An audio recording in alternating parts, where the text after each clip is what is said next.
cours sur la pensée de Manitou, mais en fait on est sur le deuxième volet d'une étude extrêmement attentive du texte que Manitou avait l'habitude d'enseigner concernant Caïn et Abel, la première génération de l'humanité, plus exactement, comme on l'a appris la dernière fois, la première génération, née biologiquement et pas créée de la main de Dieu, qui sont Adam et Ève eux-mêmes. Et Manitou, avec une très grande profondeur, nous apprenait que, je fais un petit rappel, qu'il y a là une différence de nature dans la perception de l'être, celui qui est créé, directement par la main de Dieu, évidemment, a une reconnaissance infinie envers celui qui lui a donné l'être, celui qui lui a donné vie. Par contre, la génération de Caïn et Abel, particulièrement Caïn, justement, le premier-né, eh bien, est une génération qui naît de l'union de Adam et Ève, et par là même, il y a le risque sur lequel Caïn lui-même va, si je peux dire, sauter à pieds joints, le risque d'oublier, entre guillemets, l'origine des origines. C'est-à-dire que le Créateur se trouve derrière cette histoire-là. Comme nous avons vu dans le verset la dernière fois, lorsque on a ici sous les yeux, je vais me permettre peut-être de souligner ça en jaune ou autre chose, une petite seconde. Voilà. Alors, si je prends comme ça, voilà, qu'est-ce que vous pensez? En jaune, c'est mieux? Est-ce que ça va marcher? On va voir. Voilà, l'homme a connu, s'est uni à sa femme, etc. Et puis est né. Ah ben non, ça marche pas, je sais pas pourquoi. Alors peut-être j'ai pas appuyé là où il fallait.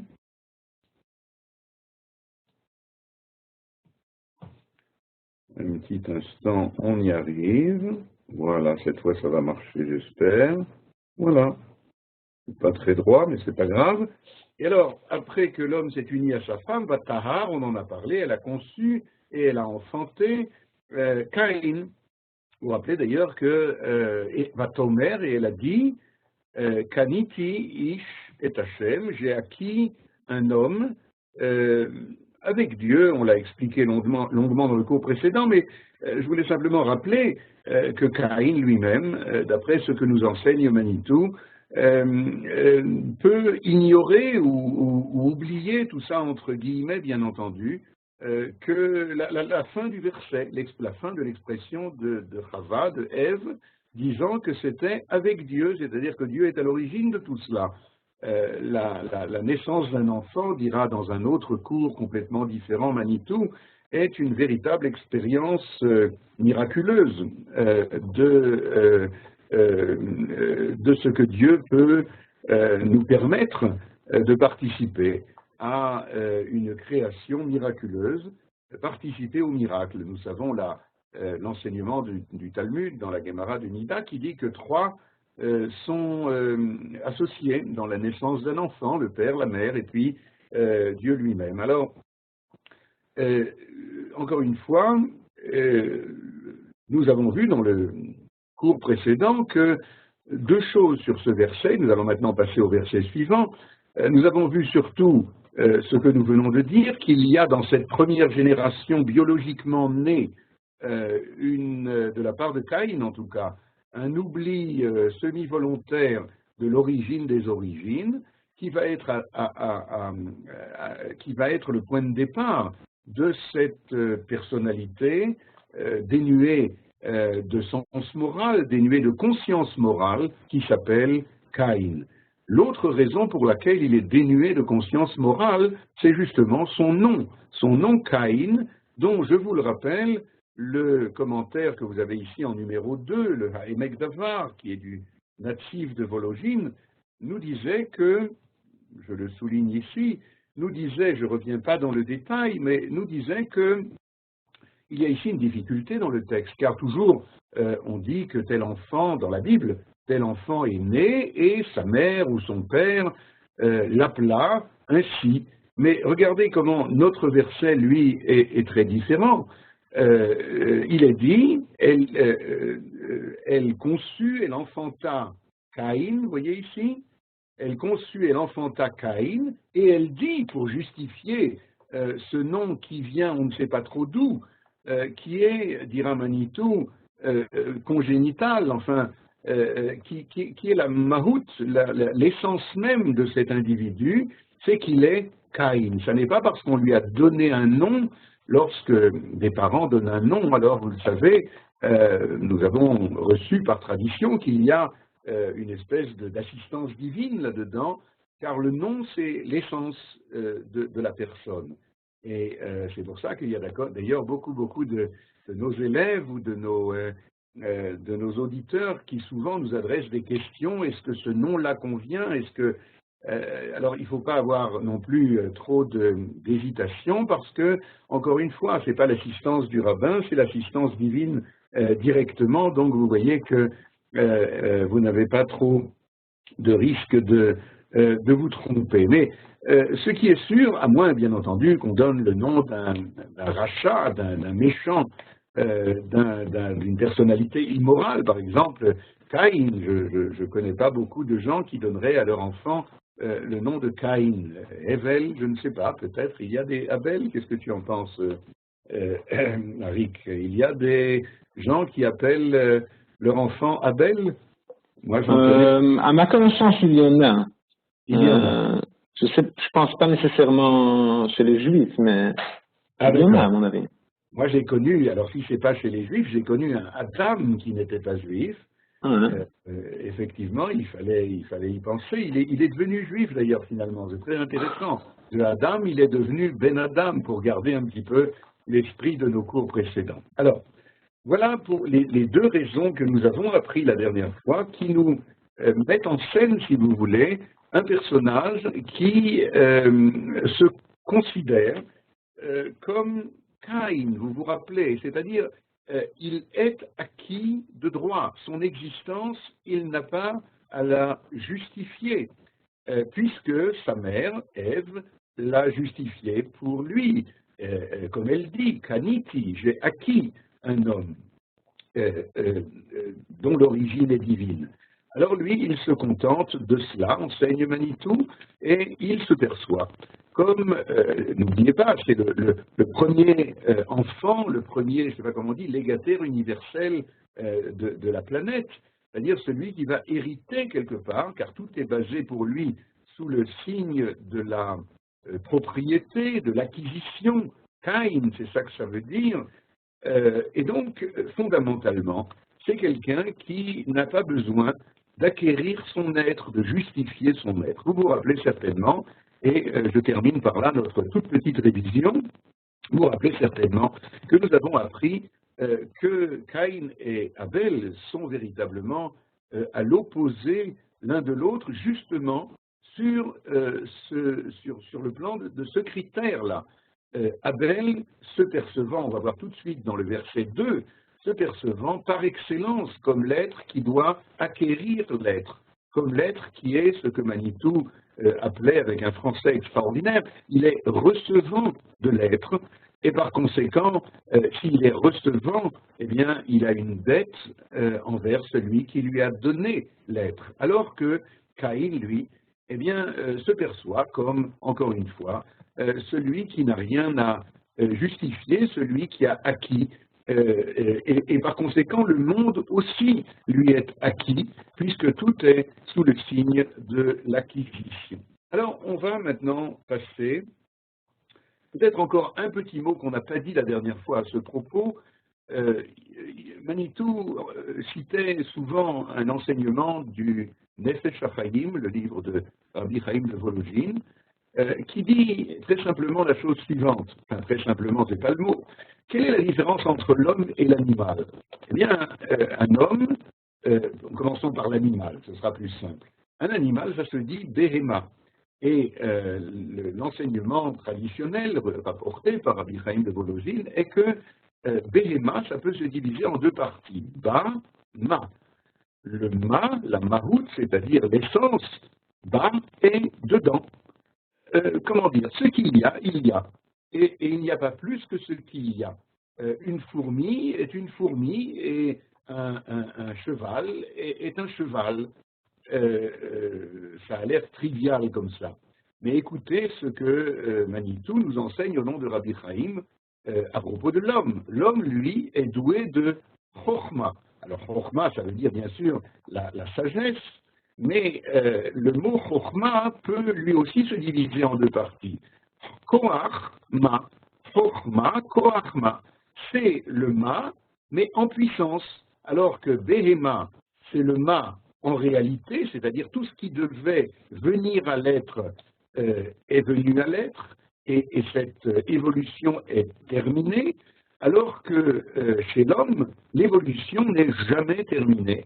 Car, et on revient maintenant à Caïn et Abel, car pour l'homme, ce qui caractérise l'homme, ce qui est la noblesse de l'homme par rapport à l'animal, eh bien, c'est qu'il est capable d'être toujours dans un processus de mise en réalisation de ce qui est en puissance en lui. Koach Ma. Le Ma, l'essence de l'homme, est toujours en puissance au fur et à mesure qu'il la réalise, qu'il se réalise, comme on dit en français, eh bien, il y a encore plus à réaliser, si vous voulez. Alors, c'est dans cet esprit, je comprends que Manitou nous parlait de Caïn par opposition à Abel. Caïn, c'est par excellence l'homme réalisé. On retrouvera ça plus tard, bien que dans un autre contexte, à propos de Esav, qu'on appelle en français Ésaü, vous savez, le faux frère de Jacob. Eh bien, Esav, en hébreu, du mot la'asot, veut dire celui qui est fait. C'est-à-dire, lorsqu'il est né, nous dit le texte, eh bien, il est né déjà velu et, comment dire, adulte, comme s'il n'y avait pas de processus d'évolution chez lui, comme s'il ne grandissait pas dans tous les sens du mot grandir. Alors voilà, c'est dans cet esprit que les choses commencent aux origines de l'humanité avec ce personnage qui s'appelle Caïn. Caïn, c'est donc, pour résumer, celui qui est à la pointe de cette conscience immorale. Il y a la conscience morale, il y a la conscience immorale, qui vient du fait que tout m'est dû puisque j'ai déjà acquis tout ce que j'avais à acquérir et réalisé tout ce que j'avais à réaliser. Manitou élargit un tout petit peu le sujet avec un tout petit peu, vous m'en excuserez de sa part, un tout petit peu de philosophie, puisqu'il dit qu'il y a de ce point de vue-là trois manières de considérer l'existence humaine.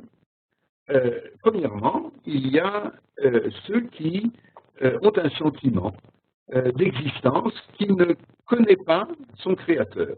C'est ce dont on a parlé à propos de Caïn très, très exactement.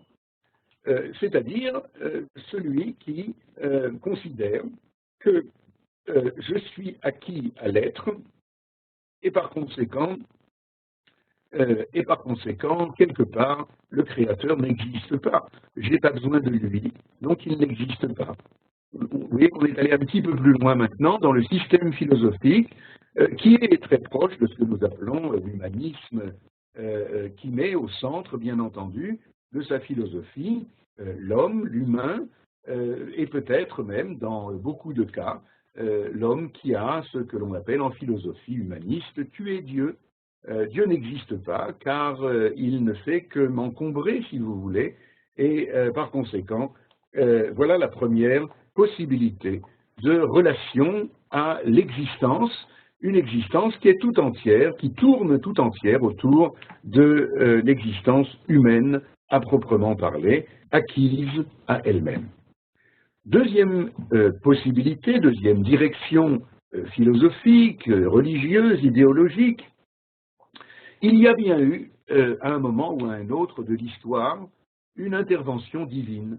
Cette intervention divine a été une intervention créatrice, fondatrice, si vous voulez, mais après cela, à un moment opportun, eh bien, cette intervention divine va disparaître de la scène de l'histoire. C'est ce que dit le prophète Azav Hashem et Haaretz. Disent-ils, Dieu a quitté la terre. La terre, c'est le monde des hommes. Il est peut-être retourné au ciel, entre guillemets, c'est-à-dire le monde des anges, mais dans le monde des hommes, en tout cas, il n'interviendra plus. Il a fait ce qu'il avait à faire, il a créé l'homme, il a créé le monde, et maintenant le monde, comment dire, roule vers sa destinée, car la destinée a été impliquée, a été imprimée dans cet homme et dans ce monde qu'il a créé. Mais, comment dire, Dieu n'habite plus le monde et, à plus forte raison, ne le dirige plus. Il n'y a donc pas vraiment de sens de l'histoire dans la dimension que nous apprenons dans la Torah. Il y a une espèce de destinée fatale, une espèce de fatalisme, dit Manitou, qui bien sûr empêche la liberté humaine, car l'homme est, du fait que Dieu a disparu de la scène de l'histoire, l'homme est livré à sa propre destinée. C'est ce qu'on trouvera aux origines dans les mythes grecs, par exemple, qui sont des mythes tragiques. Je vous rappelle, bien que je crois l'avoir déjà dit, mais enfin, c'est quand même un enseignement capital, je crois, il n'y a pas dans la Torah de tragédie.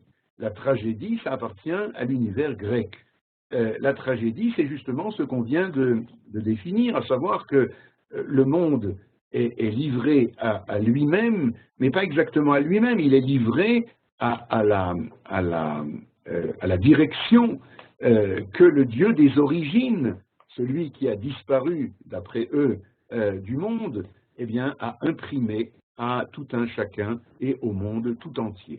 Voilà, donc je crois qu'il y a ici une conscience tragique, une conscience qui est dénuée de toute liberté humaine, ce sont les mythes Oedipe et compagnie, et je crois qu'il y a là, de la part de Manitou, donc deux catégories de réflexion, religieuse ou philosophique, qui sont l'une comme l'autre, bien entendu, dotées de signes extrêmement négatifs pour l'avenir de l'humanité. Et puis, Manitou nous dit qu'il y a une troisième voie, et c'est la voie de la Torah, d'abord et avant tout pour Israël, mais dans une certaine mesure pour l'humanité tout entière, car cette troisième voie va nous apprendre que Dieu, non seulement a créé le monde, mais que Dieu continue à le diriger. Le diriger, il faudrait bien sûr étudier tout le livre du Kuzari de Rabbi Yehuda Levi pour savoir ce que signifie le diriger, car il s'agit d'une direction qui est extrêmement, je cherche le mot, extrêmement paternelle. Vous vous rappelez qu'on avait parlé de cette relation pédagogique d'un père avec son enfant, lorsqu'il lui apprend par exemple à faire du vélo, je crois qu'on a parlé de cela. Et il tient la selle par derrière, et l'enfant est très rassuré parce que le père est présent, il habite son monde, pour reprendre l'expression de tout à l'heure, et puis le fils, de temps en temps, pose la question, « Papa, tu me tiens, mais oui, je te tiens, mon fils », et puis il commence à rouler, et puis petit à petit, le père lâche le vélo, « Tu me tiens, papa, oui, oui, je te tiens », et bien tu vois, tu as déjà fait 100 mètres sans que je te tienne, c'est que tu es capable de rouler par toi-même. Alors, c'est un peu dans cet esprit-là que Dieu dirige son monde. Il s'agit d'une direction qui n'est pas forcément, dans certaines occasions, oui, mais elles sont rares et elles sont nécessaires, mais certainement pas voulues par Dieu comme objectif ultime de la création. Elles ne sont pas coercitives en général.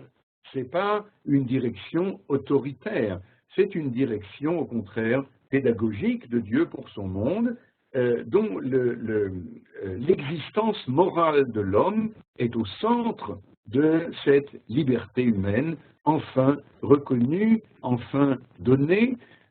C'est tous les chapitres de Maïmonide qui parlent, chapitre 5 de les lois sur la Teshuvah en particulier, qui nous parlent avec ferveur, avec enthousiasme, avec profondeur de la nécessité pour l'homme de reconnaître ce cadeau extraordinaire que Dieu nous a fait, qui s'appelle le libre arbitre, car il est nécessaire à une conscience morale autonome, véritable, authentique, qui provient de plus en plus de la connaissance du Créateur et du projet du Créateur. Ce que je veux dire, et je termine par là la troisième et dernière des directions philosophiques et spirituelles dont Manitou nous parle à propos justement de Caïn, pour bien comprendre où il se situe dans cet univers conceptuel. Eh bien, la troisième, la direction que la Torah nous enseigne, Torah veut dire enseignement, rappelez-vous, est une direction qui place au premier plan le développement de la conscience morale, justement. Le développement de la conscience qu'il y a un créateur, mais que ce créateur non seulement habite le monde qu'il a créé, si je peux dire, mais qu'il l'habite d'une façon qui pourtant laisse pleine et entière la liberté humaine. Il y a là une espèce de difficulté dont j'ai parlé il y a quelques minutes et qu'il faudrait beaucoup plus de temps pour développer, mais l'idée centrale, c'est que plus l'homme, plus la créature se rapproche de la connaissance du divin, de la connaissance du projet du Créateur, et s'identifie avec la moralité qui y est attenante, sous-jacente, et plus il est libre, si vous voulez. C'est seulement s'il se détache progressivement de cette connaissance, s'il se détache progressivement de la conscience morale, s'il ne reconnaît pas, comme on disait tout à l'heure, qu'il est recevant de l'être et donc qu'il a une dette envers le Créateur, plus il ne se connaît pas en tant que tel, et plus il va vivre dans un monde de nature. Et quand Manitou disait l'homme de nature, c'était toujours avec un sourire un peu ironique, le bon sauvage de Jean-Jacques Rousseau, si vous voulez, l'homme qui vit à peu près au niveau animal dont on parlait tout à l'heure, Bahma, et nous retrouvons la personnalité de Caïn. Voilà, j'ai terminé mon développement. S'il y a une question, peut-être, je suis tout à fait attentif et j'espère ce qui me permettra de développer tel ou tel point. Donc, une minute de silence de ma part. Y a-t-il intervenant?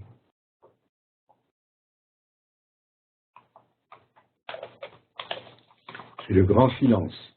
Bon, alors, c'est pas grave, ça veut dire que de deux choses l'une, ou bien ce que j'ai dit était trivial, ça veut dire que vous le savez depuis très longtemps et que nous n'avons fait que revenir sur des choses connues, ou alors, ce qui est peut-être plus probable, les choses que j'ai dites étaient compréhensibles, car Manitou, véritablement, comme nous le savons, arrivait à ciseler, j'ai pas d'autre mot, dans un français extraordinaire que j'ai essayé de retracer maintenant, à ciseler des notions qui sont non seulement pas évidentes, mais qui sont complètement étrangères pour beaucoup d'entre elles à une philosophie occidentale, traduisant par là des notions, souvent kabbalistes d'ailleurs, des notions en tout cas profondes de la pensée d'Israël, du Kuzari, du Gaon de Vilna, du Shla, Shnei Luchot Habrit, du Rav Horovitz, qu'il aimait beaucoup citer, et d'autres, et des notions qui, pour être transférées, traduites dans un langage philosophique occidental, je crois qu'il a fallu cette étoile filante qui s'appelle Rav Ashkenazi Manitou pour donner ce joyau au peuple d'Israël et peut-être par là, quelque part, à l'humanité. Alors, nous allons maintenant avancer et je vais prendre, pour que ce soit peut-être plus clair, une couleur un peu différente que le jaune. Qu'est-ce que vous souhaitez? Du bleu, par exemple, voilà. Vatosef laledet, et achiv, et hevel. Eh bien, on va s'arrêter là, un peu au milieu du verset, parce que déjà, ces quelques mots vont nous donner, lus et corrigés, revus et corrigés par Manitou, vont nous donner un travail extraordinaire d'exégèse. Et nous commençons par l'expression va tosef la ledet. Je vous rappelle que dans le premier verset, eh bien, est né un seul. Et puis, voilà qu'au bout de quelques temps, on ne sait pas si c'est quelques minutes, quelques heures, mais enfin, va naître son jumeau. Mais, pardon, mais ce jumeau-là va naître dans le deuxième verset. Je ne sais pas si vous entendez un petit peu l'humour de la chose. Peut-être l'humour, c'est pas le mot. Il s'agit véritablement d'un autre, d'un alter ego, d'un autre que lui-même, que Caïn, mais c'est vraiment un autre. Alors il est dans un autre verset. Encore une fois, même si l'espace-temps qu'il y a eu entre la naissance de Caïn et la naissance de Hevel n'était que de quelques secondes ou quelques minutes, eh bien, il y a un autre verset et on va comprendre tout de suite pourquoi. Regardez bien. Va tosef la ledet. Je traduis d'abord la première partie de ce verset. Elle ajouta, il s'agit de Ève bien entendu, Chava, elle ajouta d'engendrer et Achiv, son frère, et Hevel, et il s'appelle Hevel. Vous remarquez qu'il y a deux fois marqué et, qui introduit le complément d'objet direct dans l'hébreu biblique et dans l'hébreu moderne également, et on reviendra, si nous avons le temps, sur ces deux fois où il y a marqué et. Mais revenons d'abord au premier mot. Elle ajouta d'engendrer. C'est pas normal de dire comme ça. Tu aurais dû dire elle engendra aussi, ou elle engendra ensuite, ou tout simplement elle engendra encore. Qu'est-ce que ça veut dire elle ajouta d'engendrer? Ajouter, un ajout, c'est quelque chose qui vient, si je ne m'abuse, en plus, disait Manitou. Et nous avons d'ores et déjà, dès le premier verbe, avant même de savoir comment cet enfant va être caractérisé, son frère, et encore plus avant de savoir quel sera son nom, Hevel, on va y revenir. Mais avant tout cela, on nous apprend qu'elle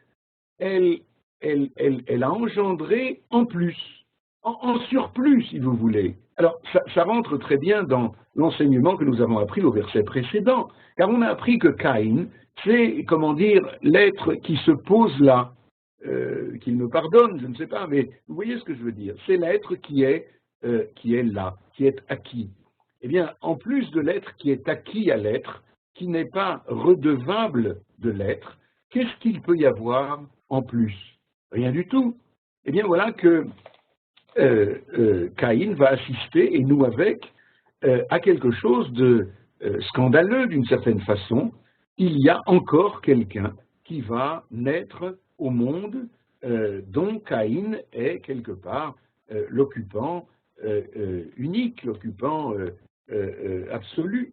Et c'est ce qui est derrière ce mot de Vatosef la ledet. Alors vous voyez comment Manitou nous fait sentir dans ce langage prophétique, faut-il le rappeler, nous fait sentir que d'ores et déjà, comme on a appris que Caïn est le contraire de la conscience morale, immédiatement, nous allons, dès le premier mot, apprendre que Hevel, lui, va être le propre de la conscience morale, mais dans toute sa plénitude, et peut-être même encore plus, car il se considère d'ores et déjà, dès l'instant zéro de sa naissance, il se considère comme celui qui est en plus.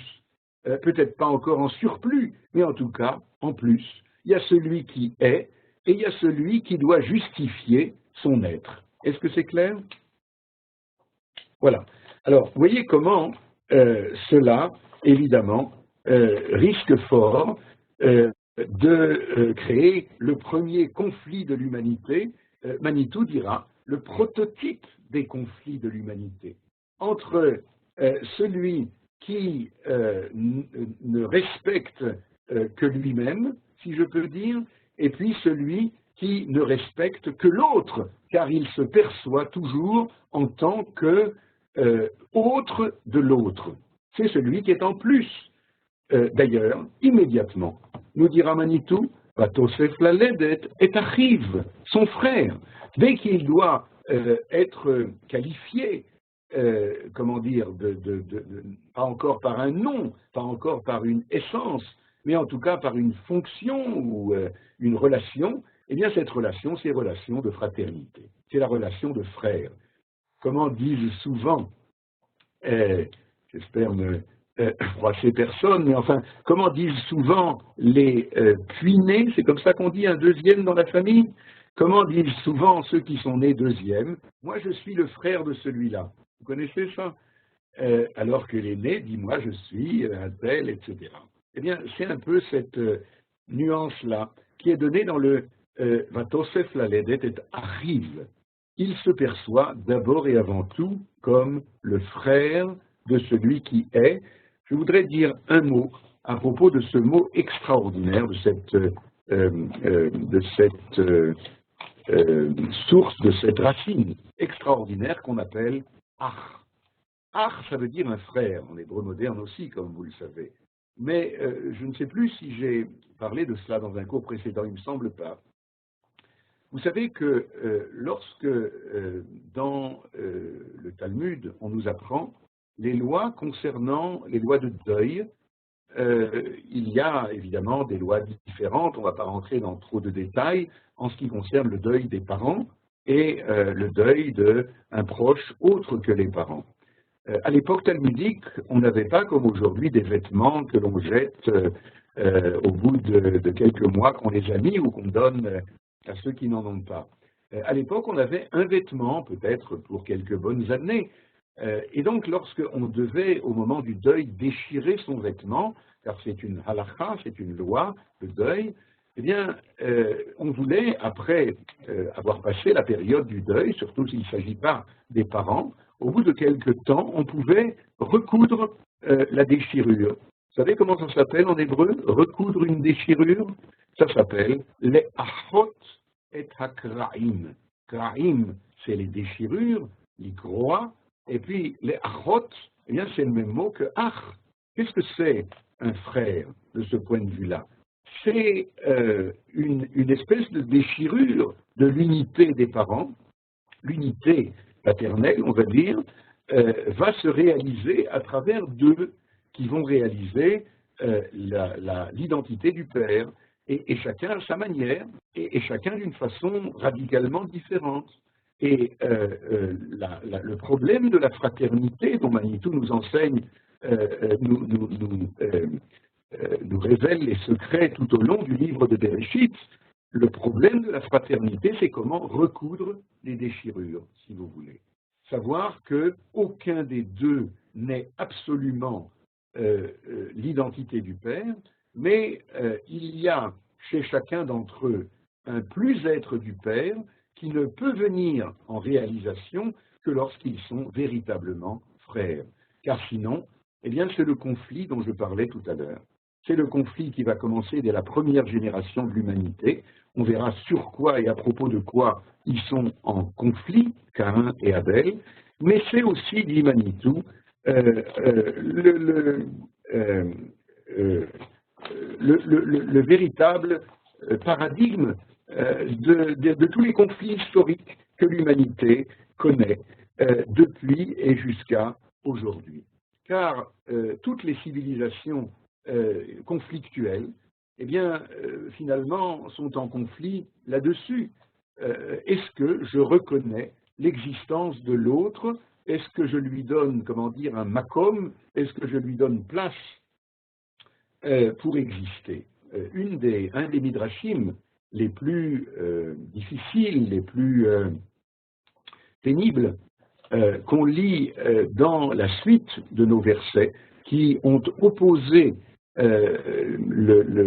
qui ont été l'origine du conflit entre Caïn et Abel, c'est que lorsque Abel se trouvait avec ses troupeaux, car on va voir tout de suite qu'il était berger, alors que Caïn va être Oved Adama, c'est-à-dire agriculteur, on verra un peu plus tout à l'heure, eh bien, un des Midrashim nous dira que lorsque Abel était avec ses troupeaux, Caïn lui disait « Mais qu'est-ce que tu fais sur ma terre? La terre est à moi. Et par conséquent, ôte-toi là. Comment on dit? Ôte-toi de là que je m'y mette. » Quelque part, il y avait cette expression extrêmement violente de la part de ce personnage violent qui s'appelle Caïn. Abel, lui, dans le même Midrash, dira à Caïn, d'ailleurs, il ne sera pas en reste, il lui dira, mais attends, les vêtements que tu portes, ils viennent de la laine de mes moutons, alors enlève tes vêtements et on verra comment est-ce que tu pourras survivre au froid et aux intempéries. Alors vous voyez que c'est pas simple, et la fraternité qui est en jeu ici dès la première génération née biologiquement de l'humanité va être quelque part, va donner son empreinte à toutes les générations qui suivront et à tous les conflits de civilisation qui pourront s'en suivre. Je voudrais encore dire quelques mots à propos du frère, le vrai et le faux. C'est ce qu'on appelle en français un faux frère. Eh bien, le vrai, c'est celui qui, justement, va comprendre, va vivre, va intensément développer une conscience morale à l'encontre de son être de nature. J'explique. Comme Manitou nous l'expliquait, et de cela je suis sûr qu'on a déjà parlé, mais ça vaut la peine d'en reparler. Manitou disait que le mot Echad, Echad on traduit généralement par un, eh bien, Echad, disait-il dans le langage prophétique, ça veut dire complet, complet, auquel il ne manque rien. Et c'est parce qu'il ne lui manque rien qu'il est un. Je crois que maintenant on comprend cela un peu mieux. Car lorsqu'il y a deux, on dit en hébreu shnaim, ça vient du mot shoné, ce qui diffère. S'il y a quelque chose qui diffère du un, c'est que le un n'était pas complet. C'est-à-dire, vous entendez en hébreu français. Et donc le un n'est pas un en langage rigoureux, mais il est seulement premier. Premier, ça veut dire qu'il y aura un deuxième, et peut-être un troisième, et peut-être plus.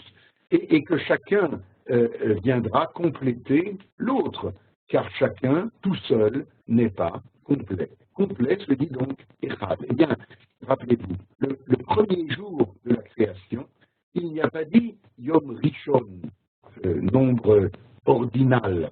Il y a marqué Yom Echad, nombre cardinal.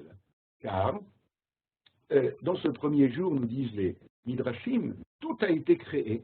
Les autres jours de la création, entre guillemets, ne sont que des jours d'organisation de ce qui déjà a été créé au premier jour. C'est la même chose à propos des aînés. Enfin, c'est la même chose, mais ce n'est pas la même chose. Un aîné, Bechor en hébreu, c'est quelqu'un qui se perçoit comme Echad, comme un, comme complet. Rappelez-vous ce qu'on disait seulement il y a quelques minutes à propos de Caïn.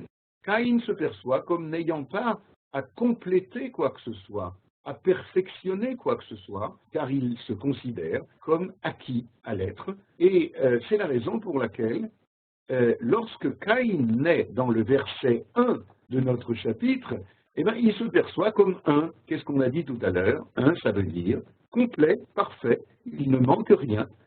De là viendra, nous explique Manitou, l'expression va tosef la lede.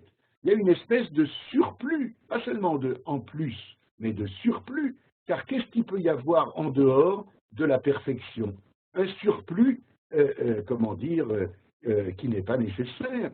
Alors, Caïn maintenant, car tout à l'heure on parlait de la conscience morale de Abel, mais Caïn, lui, voyant naître cette espèce de... Vous savez ce que c'est le Toseftan, me vient à l'idée en hébreu moderne, en langage médical. Le Toseftan, c'est comme ça qu'on dit en hébreu l'appendice. Un appendice, d'ailleurs, au sens étymologique du mot, ça veut dire quelque chose qui n'est pas vraiment nécessaire, mais qu'on a jugé bon d'ajouter comment dire en hébreu, ça vient en plus, pourquoi pas? Ça fait pas de mal. Ça fait pas de mal, dit Caïn. Ça fait beaucoup, beaucoup de mal, car lorsque cet être qui est en plus va recevoir le titre de Achiv, du frère de l'autre, il va bien falloir que l'autre se positionne par rapport à cette fraternité qui lui est offerte. Et on sait comment ça se terminera. Mais pour l'instant, on ne sait que cela. Et voilà comment, par conséquent, le Bechor, le premier aîné de l'humanité, va se positionner, non pas en aîné, mais en, comment on va appeler ça, en solipsiste, si vous voulez. C'est l'être qui, lui seul, a droit à l'existence. Tout ce qui est en plus est en surplus. Je vous dis cela parce que le Maharal de Prague, sans élargir trop le sujet, nous apprend que le mot Bechor est un mot très intéressant. Il est écrit Bet, Kaf, Resh.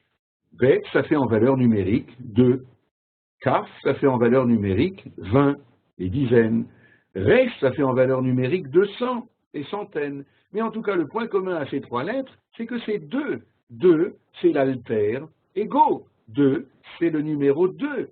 Celui qui, au bout de quelques mois, dans une famille normalement constituée où il y a un aîné, qui se considérait pendant quelque temps comme Echad, comme parfait, comme complet, comme celui auquel il ne manque rien, au bout de quelques mois et parfois de quelques années, viendra le numéro 2, celui qui lui dira « Coucou, tu sais, tu n'étais pas Echad, tu étais Rishon ».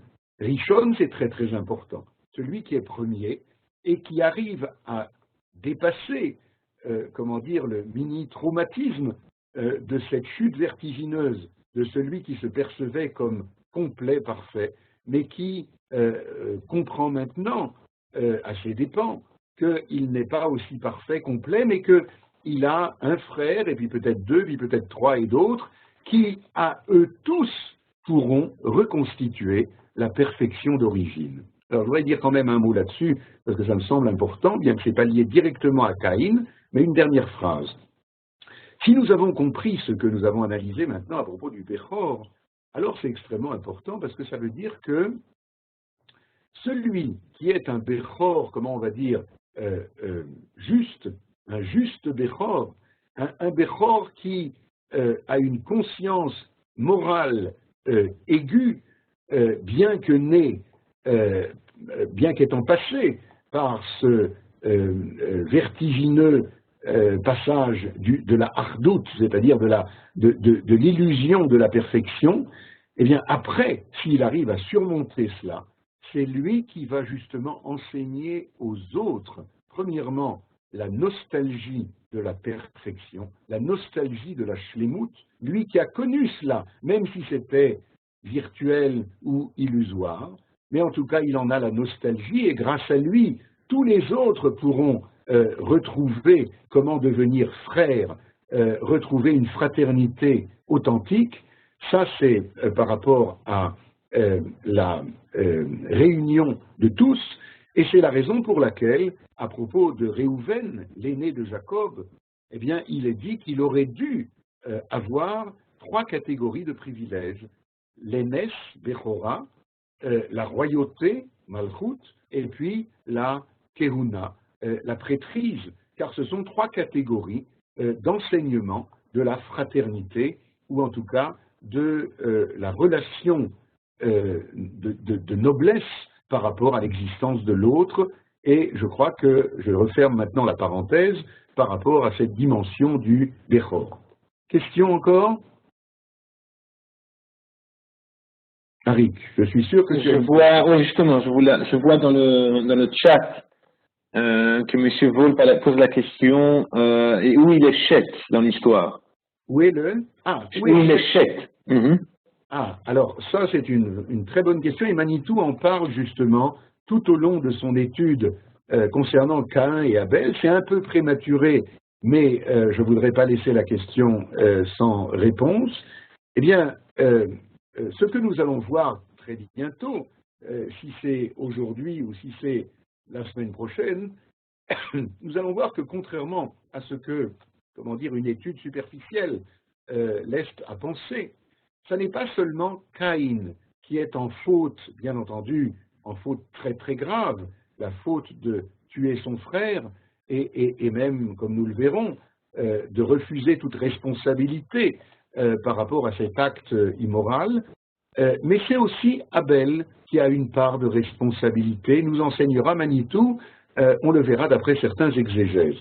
Et donc, j'en viens à Chet, c'est pas Abel ressuscité, si vous voulez, qui va continuer l'histoire des hommes, car Abel a aussi sa part de responsabilité dans ce conflit tragique. Ah ben non, j'ai dit tout à l'heure qu'il n'y a pas de tragédie.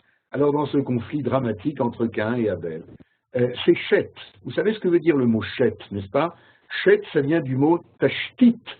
Chet qui chatli Elohim ben acher. C'est toujours Ève qui dit que Dieu m'a fondé un autre fils, c'est-à-dire un fils qui va devenir le fondement de l'humanité. Eh bien, très simplement, mais très profondément, Manitou enseignera que Chet, c'est la teshuva de l'humanité, c'est le revenir. Vous vous rappelez qu'on a parlé dans un des cours précédents de la teshuva, revenir, pas seulement de la teshuva, repentir, c'est le revenir de l'humanité vers ses origines, vers le projet d'origine du Créateur, après la faute de Caïn et aussi de Abel, bien sûr des fautes très différentes, extrêmement différentes, après l'échec de la première génération de l'humanité. Eh bien, cette humanité, en l'occurrence Adam et Ève, vont prendre en compte les leçons de ce drame, de cet échec, et vont procréer une identité humaine, d'où sera absente, d'où les leçons de ce fratricide, de cet échec de fraternité, eh bien, auront été apprises, en tout cas, dans une certaine mesure, comme on le verra. Voilà, je pense avoir donné quelques mots d'explication en ce qui concerne Chet. Je voudrais avancer un petit peu dans notre étude et arriver au mot Hevel. Je vous rappelle que ce qui est souligné ici en bleu va Tosef la Ledet, elle ajouta d'engendrer, qui arrive, son frère, celui qui se positionne toujours par rapport à l'autre, fondement de la conscience morale, de fraternité, et finalement, il faut bien lui donner un nom à cet autre que lui-même, à cet autre frère, et on va l'appeler Hevel. Alors, bien entendu, la première explication, c'est que Hevel, comme vous le savez certainement, veut dire un souffle, un souffle. Alors, j'ai l'habitude, d'après ce que j'avais appris une fois, non pas de Manitou, mais d'un autre de mes maîtres qui s'appelle le Rav Bachrach, j'ai l'habitude de demander à tous mes auditeurs, et là je ne les vois pas, c'est dommage, mais je suis sûr qu'ils auront à cœur de faire ce que je vais leur demander. C'est un petit exercice d'une seconde, c'est-à-dire, j'espère que vous me voyez maintenant, vous prenez votre main comme ça devant la bouche et vous allez souffler sur la main. Voilà, tout le monde a fait comme ça, bien sûr. Arik, je ne t'ai pas vu, s'il te plaît. Voilà, merci. Et maintenant, j'ai une question à vous poser à tous et à toutes. La question, c'est, est-ce qu'il y avait là quelque chose? Il y avait quelque chose ou il n'y avait rien? Qu'en pensez-vous? Oui? J'entends. Enfin, j'entends pas, mais j'entends. Il y avait quelque chose, disent certains. Il n'y avait rien, disent d'autres. Ce n'était qu'un souffle. Vous vous rappelez comment est-ce que le livre de Corélette, l'Ecclésiaste, écrit par le roi Salomon, commence en disant, au deuxième verset, passons le premier, Hevel Havalim Amar Kohelet, Hevel Havalim Hakol Havel. Alors c'est très curieux, c'est le fameux Vanitas Vanitatum et Omnia Vanitas que tout le monde connaît en latin, car la traduction de la Bible a été faite d'abord en grec, c'est les Septante. De la traduction en grec, on a traduit en latin, ça c'est la Vulgate, et de la traduction de la Vulgate avec les Septante, on a traduit la Bible en hébreu, la Bible en français, pardon, à la fin du XIXe siècle. C'est ce qu'on appelle la traduction du rabbinat, qui bien sûr s'inspirait aussi du texte en hébreu, mais qui est une traduction de style très littéraire, comme vous le savez. Eh bien, est-ce que ça veut dire vanité? Je crois pas. Je crois pas. Ça simplement peut-être pour Arik, parce qu'il est là devant nous et qu'il attend d'entendre un petit peu de yiddish par-ci par-là. Je me rappelle que lorsque j'apprenais cela avec le Rav Bachar, justement, eh bien, il me dit, lui qui a étudié encore à mon avis, ça devait être en Ukraine, Grodno, ça se trouve où? Quelqu'un sait? Grodno? Bon, enfin, je sais pas. Grodno, je pense que c'est en Russie, je vais rapidement vérifier. Alors, si non, peut-être en Pologne plutôt. Bon, tu nous diras tout de suite. En tout cas, lui qui a étudié au Talmud Torah à Grodno, eh bien, vous savez comment c'était étudié à l'époque des textes bibliques? C'était lire un verset et les traduire en yiddish, bien sûr, et ensuite on passait au verset suivant. C'est ça qui s'appelait étudier. Eh bien, il m'a appris que à ce moment-là, quand il était petit au Talmud Torah, à Grodno, on disait ce verset de Kohelet de la façon suivante: Hevel, Gurnisht. Vous savez, Gurnisht, ça veut dire rien du tout. Hevel, Gurnisht, Havalim. Gurnisht, Gurnisht, 2 fois, puisque c'est au pluriel. Et puis on recommence. Hevel, Gurnisht, Havalim, Gurnisht, Gurnisht, Amar Kohelet, Zukt Kohelet, Hakol Havel, Alles Gurnisht. Voilà, c'est comme ça que ça a un certain piment quand on le dit en yiddish. Moi qui suis tunisien d'origine, je peux vous dire, c'est pas évident. En tout cas, Hevel, c'est pas rien et c'est pas quelque chose. Car on a senti tout à l'heure, vous vous rappelez, sur la main, on a senti qu'il y avait quelque chose et pourtant il n'y avait rien. Et bien c'est ça la définition. Hevel, c'est quelque chose qui n'est rien. Dites-moi, qu'est-ce qui est pire? Rien ou quelque chose qui n'est rien? Bien sûr, quelque chose qui n'est rien, c'est pire, parce qu'on pense qu'il y a ici quelque chose, mais il n'y a rien. Ça y est, c'est clair? Ça veut dire que dans la conscience de Caïn, rappelez-vous ce qu'on a appris précédemment, ben, il n'y a rien en dehors de lui. Et pourtant, il y a quelque chose. Alors il s'appelle Hevel, parce que c'est ça Hevel. Hevel, c'est quelqu'un qui n'est pas, qui n'existe pas, en tout cas dans la conscience de Caïn. Car si, je le répète une dernière fois, le fondement de la conscience morale, c'est de donner place à l'autre, même s'il n'en a pas, ça irait dans des directions halachiques en particulier, que nous ne détaillerons pas maintenant. Si, je le répète, la conscience morale, c'est donner place à l'autre, même s'il n'a pas de place, eh bien, la conscience, comment dire, immorale, c'est celle qui ne donne pas de place à l'autre, même s'il a sa place. Et c'est ce qui se passe entre Caïn et Hevel. Eh bien, je vois que nos horaires commencent à se raccourcir. Je voudrais encore, à ce propos-là, rappeler une fois de plus que pour Manitou, et ce sont ces termes mêmes, l'histoire du monde consiste à résoudre le problème de la fraternité, c'est-à-dire justement le droit de l'autre à exister dans le même monde que moi. Et c'est ce que nous disions tout à l'heure à propos des conflits de civilisation, mais c'est ce qu'on voit maintenant dans le nom même de ce personnage qui s'appelle Hevel. Et je le répète, n'oubliez pas, parce qu'on va l'utiliser dans le prochain cours certainement, Hevel, c'est celui qui d'emblée va se percevoir comme celui qui laisse la place à l'autre d'abord et avant tout, mais d'emblée va être perçu par l'autre, c'est-à-dire Caïn, comme celui qui n'a pas de place dans le monde dans lequel je vis. Nous ne sommes plus étonnés maintenant, je continue notre prospection de ce verset bête, dans la deuxième partie du verset que je souligne maintenant. Eh bien, nous ne sommes plus étonnés d'apprendre dans la suite que Hevel, Vayi Hevel Roetzon, Hevel est devenu berger de troupeau, alors que Vekaïn Haya, je me permets de traduire le Vav par alors que, car il y a ici une espèce d'opposition radicale, alors que Caïn, lui, était Oved Adama, c'est-à-dire cultivateur, agriculteur. Mais Oved Adama, c'est aussi celui qui sert la terre. Il est au service de la terre. Vous savez que l'agriculture, c'est pas une sinécure. Pour avoir un fils qui est agronome, je sais que c'est un travail inouï. On n'a pas de jour, on n'a pas de nuit, et on est quelque part, si on ne sait pas mettre les limites, eh bien, on risque fort d'être serviteur de la terre, asservi par la terre.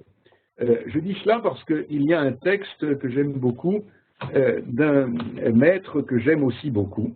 Il s'appelle Aktav Ve'Akabbalah. Alors, je vais le monter un petit peu pour qu'on le voit mieux.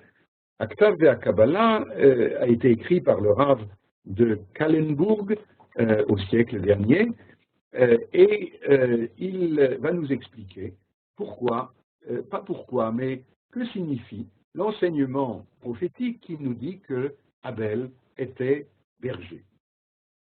Alors, je vais le lire maintenant. Arik, nous avons encore combien de temps à peu près? 5-10 minutes ou pas?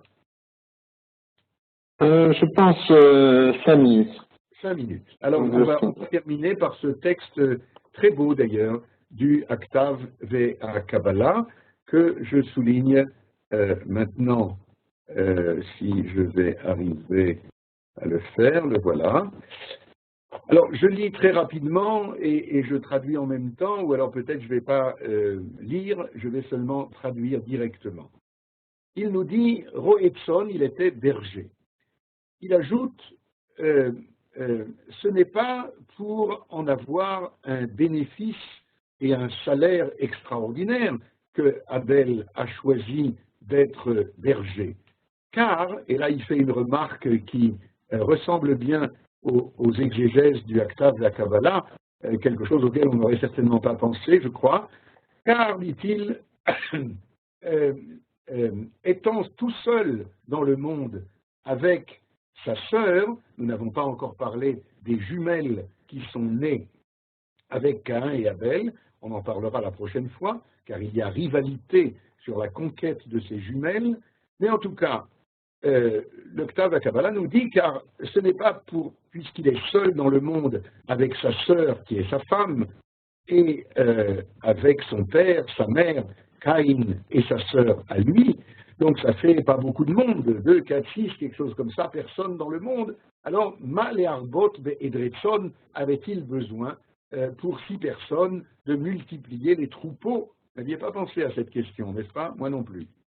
Vechem Caïn, et de même Caïn, qui a choisi d'être cultivateur, agriculteur, pourquoi devait-il se peiner tellement pour faire des labourages et ensemencer, enfin tout ce que le travail de la terre demande, tout cela pour nourrir quoi? 6 personnes, il suffit d'un petit potager, ça suffit. Alors j'en arrive maintenant ici, dans le texte, la reine, c'est pourquoi. Après avoir posé sa question, il nous dit, il nous semble que la profession de berger qu'a choisi Abel, eh bien, ce n'est pas une profession au sens banal du mot pour en tirer profit, mais il s'agit, dira-t-il, d'une catégorie d'existence morale. Il explique que le berger, c'est celui qui se retire du monde civilisé pour aller dans les champs avec ses troupeaux qu'il mène paître, et c'est là que personne ne viendra déranger ses réflexions philosophiques, spirituelles, et c'est comme ça qu'il pourra, conclut-il, se relier à la connaissance de son Créateur, se relier à la connaissance des origines d'origine, comme on le disait tout à l'heure, alors que Caïn, nous dit-il, dans ce que j'ai souligné en lettres grasses ici, alors que Caïn, lui, eh bien, il était agriculteur. Pourquoi? Eh bien, le Ktav HaKabbalah explique parce qu'il ne voulait rien avoir à faire avec les choses de la réflexion, avec les choses du ciel, entre guillemets. Pour lui, il n'y a que la terre qui existe, et la terre d'ailleurs qui lui appartient, on l'a dit tout à l'heure, et il s'occupe effectivement uniquement des choses du monde matériel, et c'est tout ce qui l'intéresse, lui qui s'est déconnecté des origines. Voilà, je crois que nous allons terminer aujourd'hui par là. Nous avons donc, grâce à ces enseignements magistraux de Manitou, mis en scène les personnages. La suite, bien qu'on la connaît, je crois qu'elle nécessitera encore beaucoup d'approfondissement. Et s'il y a une question pour terminer, je serai très heureux. Sinon, on va se souhaiter à la semaine prochaine.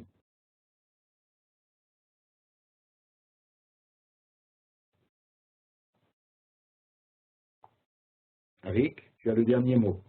Ouais, je ne vois pas de questions pour l'instant. Il est un peu tard, mais je remercie beaucoup pour ce shiur. C'était vraiment un plaisir pour une fois d'être avec pour le shiur, vu que Johan n'a pas pu être là. Alors vraiment en grande profondeur de l'histoire tellement basique et connue comme Caïn et Hevel. Alors merci beaucoup pour le shiur et à tout le monde, bonne soirée. À la semaine prochaine. Sur votre vote. Merci beaucoup. Bonsoir. Au revoir.